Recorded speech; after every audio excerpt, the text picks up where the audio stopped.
$13. L'argent métal a perdu $13 en quelques heures. Un effondrement de 7 à 10% en une seule séance. Le cours est passé de près de $96 à un plus bas de $81,40 avant de se stabiliser autour de $82-83. Et la presse financière a déjà son explication. Marché baissier, fin du cycle haussier, vente panique, rotation vers l'or. Sauf que pendant que le prix papier s'effondrait à New York, quelque chose de très différent se passait à Shanghai. Et c'est précisément ce que personne ne vous montre. La bourse de Shanghai a rouvert aujourd'hui, après la fermeture du nouvel an lunaire. Le prix FISEC de référence a ouvert fort, autour de $15,80 l'once sur le marché chinois. Il a grimpé jusqu'à $16,40 dans la première heure, et il a clôturé la séance en tenant entre $15,90 et $16,20. Faites le calcul. C'est une prime de $12 à $12,50 par rapport au cours spot occidental. Et cette prime ne s'est pas réduite pendant le krach du papier. Elle s'est élargie. Les acheteurs physiques en Chine, les recycleurs, les industriels, les fonds d'investissement n'ont pas vendu avec le marché papier. Ils ont acheté la baisse en temps réel. Les données complètes sur ce découplage, les inventaires, les positions institutionnelles, la chronologie historique sont documentées dans la recherche financière. Le lien est dans la description. Mais laissez-moi d'abord vous montrer les chiffres bruts que vous pouvez vérifier vous-même dès maintenant. Le COMEX, la principale bourse de contrats à terme sur les métaux aux États-Unis. L'argent enregistré, c'est-à-dire le métal physiquement disponible pour livraison immédiate, se situe toujours à 86 130 000 onces. C'est un niveau historiquement bas. Maintenant, regardez ce chiffre. 10 526 contrats sont déjà en position de livraison pour le mois de mars. Chaque contrat représente 5 000 onces. Cela fait 52 630 000 onces réclamées pour livraison physique. Divisez ces deux nombres. 61,1% de tout l'argent disponible dans les coffres du COMEX est déjà réclamé.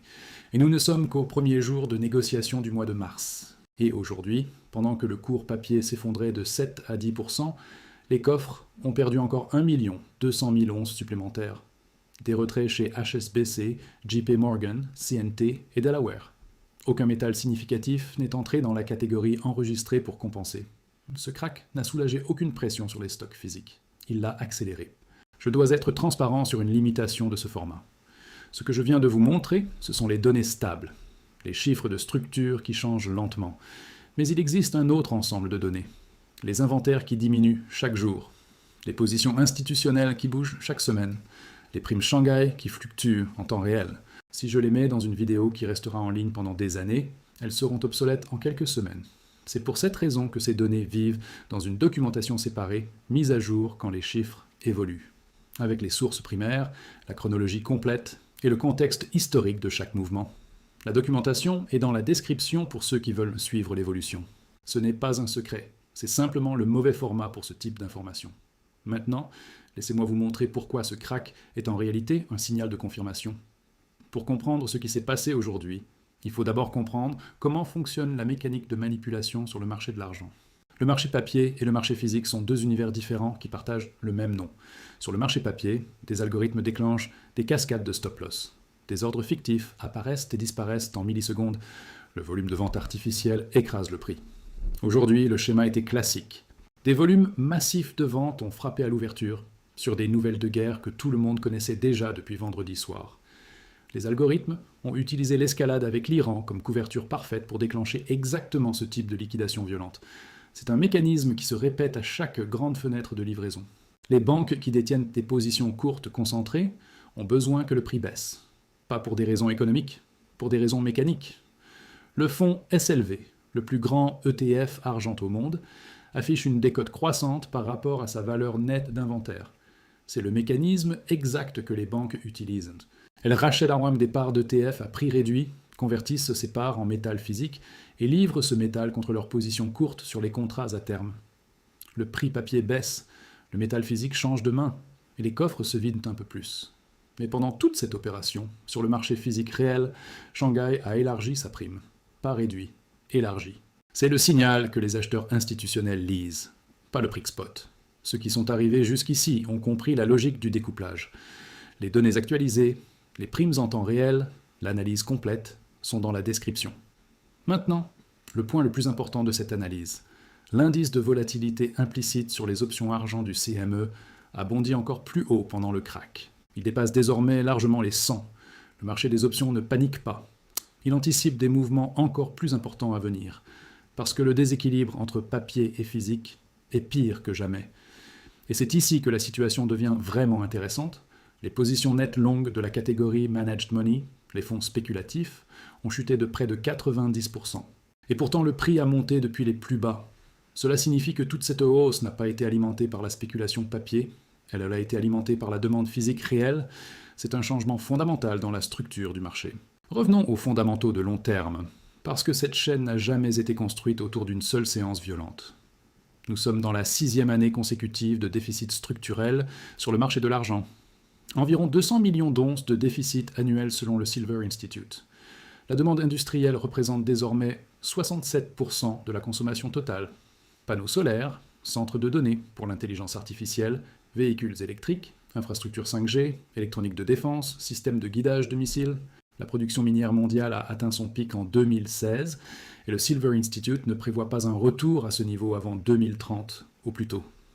Le Mexique, qui représente environ 25% de la production mondiale, fait face à des perturbations sérieuses liées au cartel.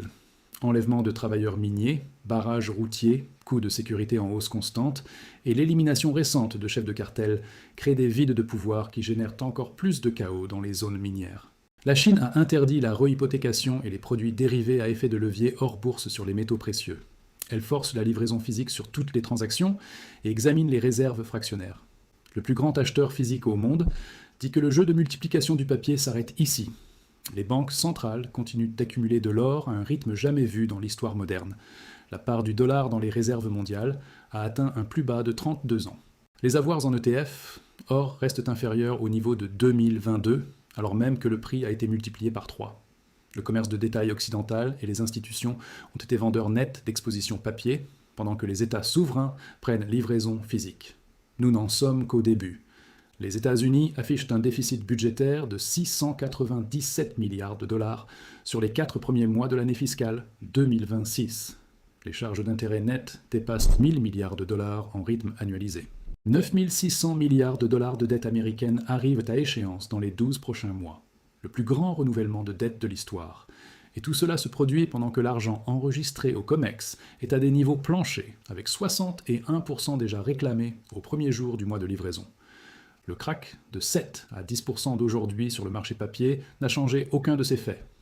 Il a simplement rendu l'opportunité d'arbitrage plus grande pour quiconque peut déplacer du métal physique d'ouest en est. Maintenant, l'analyse technique. Et je tiens à préciser que cette section est strictement éducative. Ce n'est pas un signal, ce n'est pas un conseil. C'est exactement la façon dont les traders professionnels lisent la structure quand le marché essaie de secouer tout le monde.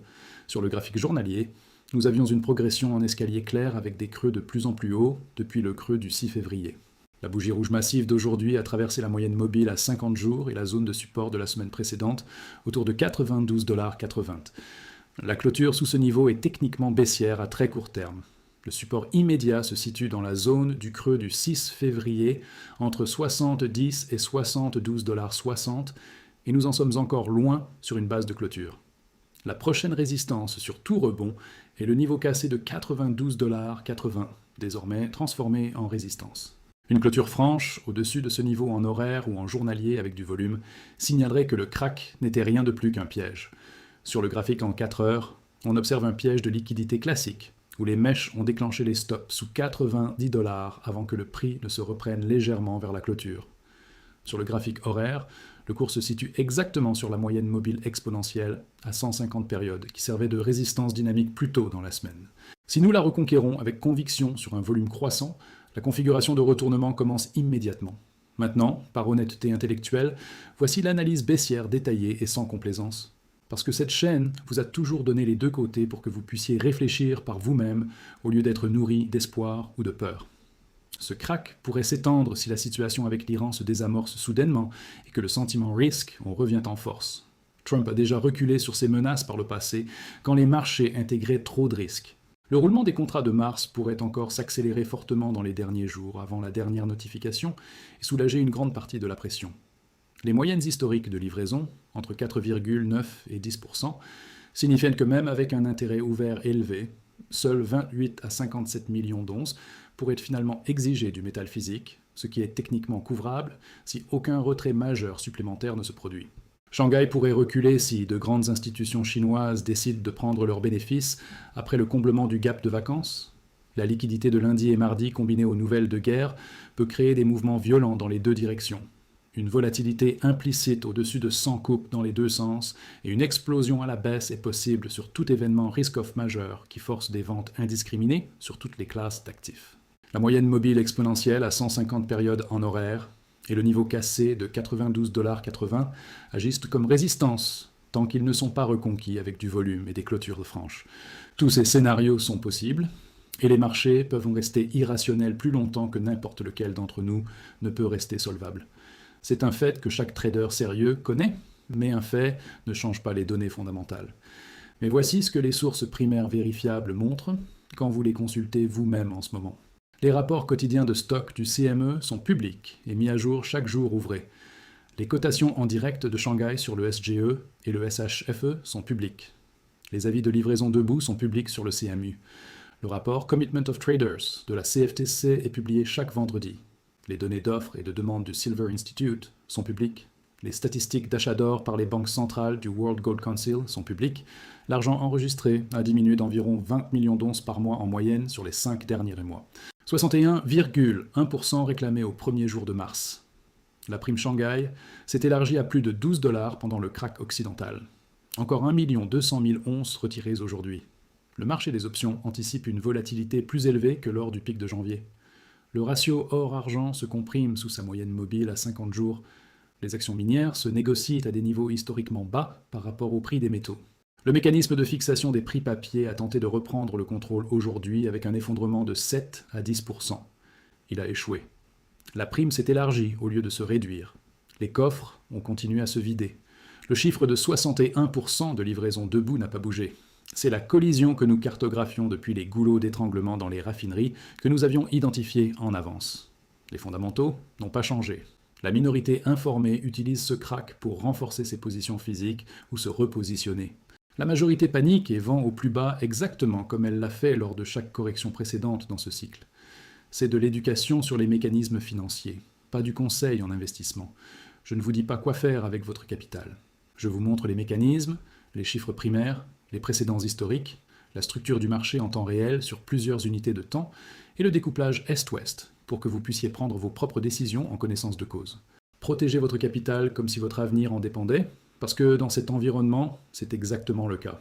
Gérez le risque, dimensionnez vos positions de manière responsable et ne mettez jamais en jeu plus que ce que vous pouvez vous permettre de perdre. Vérifiez chaque chiffre que je viens de vous donner. Consultez le rapport du CME maintenant, vérifiez les livraisons debout, comparez les prix en direct de Shanghai avec le spot occidental. Regardez les chiffres de retrait d'aujourd'hui et étudiez le pic de volatilité sur les options pendant le crack. Les données n'ont pas besoin de mon opinion, elles parlent assez fort toutes seules. Le crack de 7 à 10% d'aujourd'hui a été violent et il a été douloureux pour beaucoup. Il a été conçu pour faire sortir les mains faibles. Mais le marché physique a refusé de suivre. La prime Shanghai s'est élargie. Les coffres ont continué à se vider, 61% toujours réclamés au premier jour. Les nouvelles de guerre ont fourni la couverture parfaite. Les mathématiques n'en ont eu rien à faire. La minorité informée a saisi le découplage. La majorité réagira après coup. C'est exactement ainsi que chaque grande jambe haussière de ce cycle a commencé.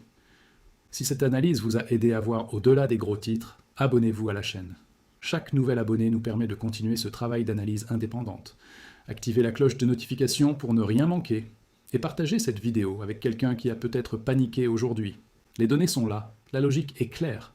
On se retrouve demain avec les derniers développements.